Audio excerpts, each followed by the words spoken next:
దేశాన్ని రాజకీయ నాయకులు ఏ విధంగా దోపిడీ చేస్తున్నారో ఓకే. యువతకి తెలియజేస్తే ఖచ్చితంగా ముందుకు వస్తారు సార్. ఇది దోపిడీ అనాలా, ప్రివిలేజ్ అనాలా? ప్రివిలేజ్ అని అనొచ్చు, ఒక రకంగా అంటే దోపిడీ అనే విషయం మీరు చెప్తున్నా. దోపిడీ అనే మాట వాడారు కదా. అంటే రాజకీయ నాయకులు దోపిడీ అనే విషయం నేను ఎందుకు వాడుతున్నానంటే స్కామ్స్ గురించి మాట్లాడుతున్నాను. ఓకే. Scams, okay. కుంభకోణాలు, ఎన్ని కుంభకోణాలు ఉన్నాయి సార్ మన దేశంలో? ఎన్ని కుంభకోణాలు జరిగాయి? వేల కోట్ల కుంభకోణాలు జరిగాయి ఇది కదా. అలాంటిది కాదు కదా. కాదు, రాజకీయ నాయకులు ఏం డబ్బు లేని వాళ్ళు కాదు, వాళ్ళు కుంభకోణాలు చేస్తున్నారు, వాళ్ళు వేల కోట్లలో సంపాదిస్తున్నారు.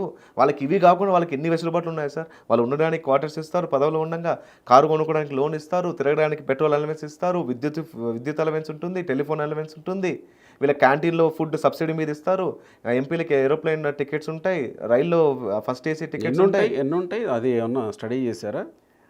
లేదు సార్, ఇది ఎలా ఉంటుందంటే చెప్పాను కదా సార్, శాసన వ్యవస్థ చాలా పవర్ఫుల్ అని. వాళ్ళు ఒకవేళ ఏదైనా జాతీయ విపత్తు కానీ లేకుంటే జాతీయ అత్యవసరమైన సమావేశం ఏర్పరచుకోవాలనుకున్నారనుకోండి, ఇన్ని టికెట్స్ అనేది లేదు సార్. వాళ్ళకి వెసులుబాటు ఉంటుంది. మీరు ఎప్పుడైనా స్పెషల్ సమావేశాలు జరిగినప్పుడు, అత్యవసర సమావేశాలు జరిగినప్పుడు ఎంపీలు వెళ్ళాల్సిన సమయంలో కన్సిడర్ చేస్తారు. ఇవి కాకుండా వీళ్ళకి హాస్పిటల్ ఏమైనా జరిగితే ఫుల్ హెల్త్ రియంబర్స్మెంట్ ఉంటుంది, ప్రభుత్వమే మనమే భరించాలి ఆ పన్నులన్నీ, టోల్ గేట్లు ఉండవు వీళ్ళకి. పొరపాటున వీళ్ళు ఏమన్నా పోతే వీళ్ళ భాగస్వాములకు కూడా పెన్షన్ ఇస్తారు.